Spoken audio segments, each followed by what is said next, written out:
Hey, what's up guys? Are you a beginner and searching for that how to create radio button in HTML? Then this video is absolutely for you. In this video we will create two radio buttons using HTML and user will be able to select one of them only. And when user will refresh the page, by default this first radio button will be selected by default. So welcome to Cubic Soul YouTube channel. And before start, I request you to subscribe to our YouTube channel. Without any delay, let's start. So friends, first of all, we will create a basic HTML structure here, and inside our body element, I will create a form element. Remove the action attribute. We don't need this at the moment. And next, inside this, I will type here gender colon and create an input of type radio. When you will assign a type radio to any input element, it will look like this, like a radio button. Next, I will type here male. So this input is for male. Next, type here input type radio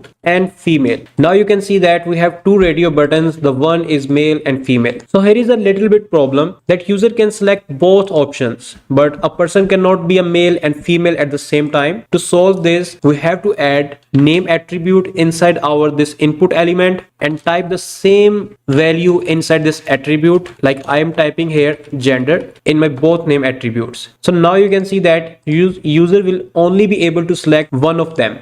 That's a good thing. And next, suppose when user will refresh the page, you can see that by default they are not selected by default, or any of them is not selected by default. So suppose if we want our male option to be selected by default when user will refresh the page, we have to add one thing here, type here checked attribute. And now you can see that if user will refresh the page, our male attribute will be selected by default. So I hope you must enjoy this video. Please visit our YouTube channel. We have uploaded a lot of videos about web designing. And finally, thanks for watching.